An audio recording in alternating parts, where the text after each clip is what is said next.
শৃংখল চলিহা আৰু চিটু বৰুৱাৰ বিৰুদ্ধে মোছাৰ বিস্ফোৰক মন্তব্য।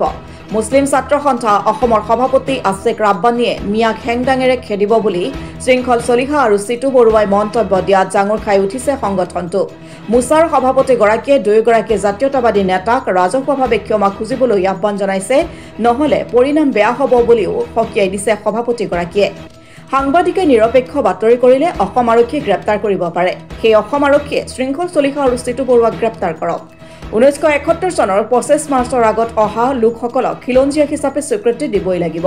মুছলমানৰ সুৰক্ষাৰ বাবে মুছলিম স্বায়ত্তশাসিত পৰিষদ দাবী কৰে মোছাৰ সভাপতি আছেক ৰাব্বানীয়ে। তীব্ৰ গৰিহণা দিছোঁ, যিহেতু ভাৰতবৰ্ষ ধৰ্মনিৰপেক্ষ ৰাষ্ট্ৰ, বিভিন্ন জাতি জনগোষ্ঠী মিলনভূমি হৈছে অসমত বসবাস কৰাটো আমাৰ নৈতিক অধিকাৰ। ইয়াত মিয়া আৰু মুছলিম বুলি কথা নাই, যিহেতু ধৰ্মনিৰপেক্ষ ৰাষ্ট্ৰ আমাক ইয়াত থকা আৰু খোৱাৰ অধিকাৰ ভাৰতীয় সংবিধান আমাক ইয়াত দিছে। গতিকে কোন চিটু বৰুৱা কোন শৃংখল চলিহা আমি বুজি নাপাওঁ। আমি এটা কথাই জানো যেন আমি গণতান্ত্ৰিক দেশৰ নাগৰিক। আমাৰ এখন জিলাৰ পৰা আন এখন জিলালৈ যোৱাৰ অধিকাৰ আমাৰ ভাৰতীয় সংবিধানে দিছে।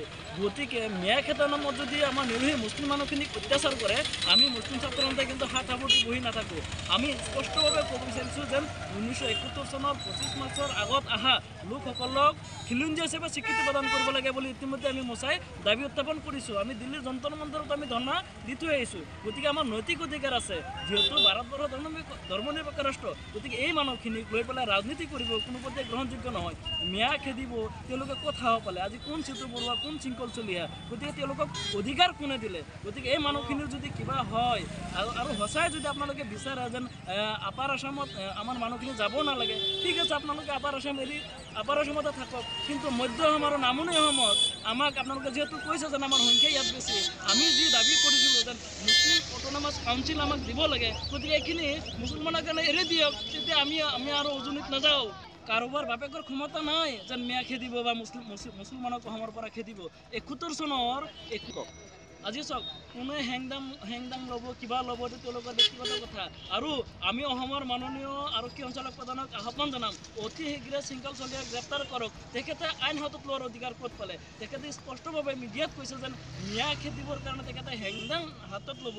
সেইখিনি নৈতিক অধিকাৰ তেওঁ কোনে দিলে? গতিকে আজি সাংবাদিকে নিৰপেক্ষ বাতৰি কৰাৰ লগে লগে তেখেতক গ্ৰেপ্তাৰ কৰিব পাৰে, আৰু এনেকৈ হেংদাং লৈ মানুহক হত্যা কৰাৰ কাৰণে অসম আৰক্ষীৰ সাহস হ'বনে এইজন ভণ্ড নেতাৰ বিৰুদ্ধে কেছ ল'বলৈ, এটেম্প টু মাৰ্ডাৰৰ কেছ ল'বলৈ? আজি আমি যিটো গম পাইছোঁ, বিশ্বনাথত এটেম্প টু মাৰ্ডাৰৰ কেছ অসম আৰক্ষীয়ে লৈছিলে। গতিকে সেইজন ভণ্ড নেতাৰ বিৰুদ্ধে অসম আৰক্ষীৰ সাহস দেখুৱাই দিয়ক। আজি শৃংখল চলিহাৰ বিৰুদ্ধে, মিয়াৰ বিৰুদ্ধে মাত মাতাৰ কাৰণে তেখেতক গ্ৰেপ্তাৰ কৰি অসম আৰক্ষী নিৰপেক্ষ হিচাপে কাম কৰি আছোঁ। আমি স্পষ্ট কথা কৈ আছোঁ, আমি যিহেতু গণতান্ত্ৰিক প্ৰক্ৰিয়াৰে আমি কাম কৰি যাওঁ, আমাৰ গণতান্ত্ৰিক অধিকাৰ আছে। আমি বিচাৰিম যে 71 চনৰ আগত অহা লোকসকলক, যিসকল 25 মাৰ্চৰ আগত যিসকল লোক ভাৰতত আহিছিলে বা অসমত আহিছে, তেওঁলোকক খিলঞ্জীয়া হিচাপে স্বীকৃতি দিয়াটো আমাৰ নৈতিক অধিকাৰ। গতিকে আমি মুছলিম ছাত্ৰ সন্থাই মোছাইও আমি দাবী উত্থাপন কৰিছোঁ যেন 71 চনৰ আগত অহা লোকসকলক খিলঞ্জীয়া হিচাপে স্বীকৃতি প্ৰদান কৰক, আৰু লগতে হেংদাং লৈ খেদিব, সেইখিনি আমি কোনো পৰ্যায়ে আমি গ্ৰহণযোগ্য নহয়। আৰু মোছাৰ লগতে অসমৰ কোনো মুছলমান কিন্তু হাত সাৱটি বহি নাথাকে। গতিকে আক্ৰমণ হ'ব, তাৰ প্ৰত্যাক্ৰমণো হ'ব। গতিকে আমিও সাজু আছোঁ। আপুনি আহক, শৃংখল চলিহাৰ যদি সাহস আছে, আহক, ইয়াত হেংদাং লৈ পেলাই আমিও কিন্তু প্ৰস্তুত হৈ আছোঁ। আমাক তুচ্ছ তাচ্ছিল্য কৰক, আমি কোনো কথা নাই।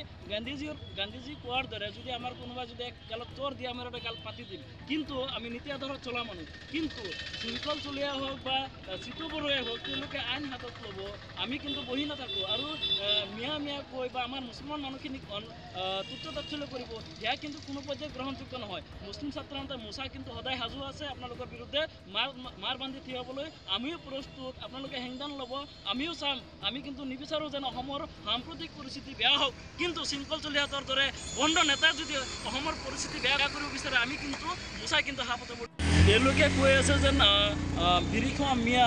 আজি চাওক, অসম যিহেতু কৃষি প্ৰধান অঞ্চল, এই কৃষি প্ৰধান অঞ্চলত কিন্তু মিয়াৰ ভূমিকা যথেষ্ট। আজি মিয়াই উৎপাদন কৰা শাক পাচলি আপোনালোকে বৰ্জন কৰি দিয়ক, মিয়া উৎপাদন কৰা মাছ আপোনালোকে খোৱা বাদ দিয়ক, তেতিয়া চাম নহয় আপোনালোকৰ মিয়াৰ প্ৰতি কিমান হেৰি আছে। গতিকে এইবিলাক আমি স্পষ্টভাৱে ক'ব বিচাৰিছোঁ, শৃংখল চলিহা বা চিটু বৰুৱাই হওক, আঁঠুকাঢ়ি তেওঁলোকে ক্ষমা বিচাৰক। এই আমাৰ মুছলিম বা মিয়া জনগোষ্ঠীৰ লোকসকলৰ ওচৰত আমি বিচাৰোঁ যেন তেওঁলোকে ক্ষমা বিচাৰক, কাৰণ তেওঁলোকে সদায় এই মানুহখিনিক তুচ্ছ তাচ্ছিল্য কৰিব, সেয়া কিন্তু কোনো পৰ্যায়ে গ্ৰহণযোগ্য নহয়। গতিকে আমি সকীয়াই দিছোঁ, শৃংখল চলিহাৰ লগতে এই চিটু বৰুৱাক সকীয়াই দিছোঁ, আপোনালোকে এনেকৈ মুছলমানক অপমান কৰা আমি কিন্তু মোছাই কোনো পৰ্যায়ে সহ্য নকৰোঁ। নিৰ্বাচন সমাগত তেওঁলোকে ৰাজনৈতিকভাৱে এটা নিৰ্দিষ্ট দলৰ ছত্ৰছায়াত তেওঁলোকে কাম কৰি আছে আজি তেওঁলোকে 30টা সংগঠন নাম দিব পাৰে কিন্তু তেওঁলোকৰ লগত কোনো 30 সংগঠন নাই তেওঁলোকে জাতীয় সংগঠনৰ নামত একমাত্ৰ ধান্দাবাজি কৰি আছে একমাত্ৰ তেওঁলোকে কালেকশ্যন কৰা হৈছে একমাত্ৰ উদ্দেশ্য আজি উজনি অসমত তেওঁলোকে যিখিনি বণ্ডামি কৰি আছে সেয়াৰ উত্তৰ কিন্তু অসমৰ ৰাইজে কিন্তু দিবলৈ প্ৰস্তুত গতিকে আমি আহ্বান জনাওঁ এনেকৈ উদ্ভণ্ডালি মন্তব্য কৰাৰ পৰা আপোনালোকে বিৰত থাকক অন্যথা মোচাই কিন্তু বহি নাথাকে আপোনালোকৰ বিৰুদ্ধে মাৰ বান্ধি থিয় হ'বলৈ আমিও প্ৰস্তুত লাহৰীঘাটৰ পৰা মেহবুব আনোৱাৰৰ ৰিপৰ্ট অসম টুডে।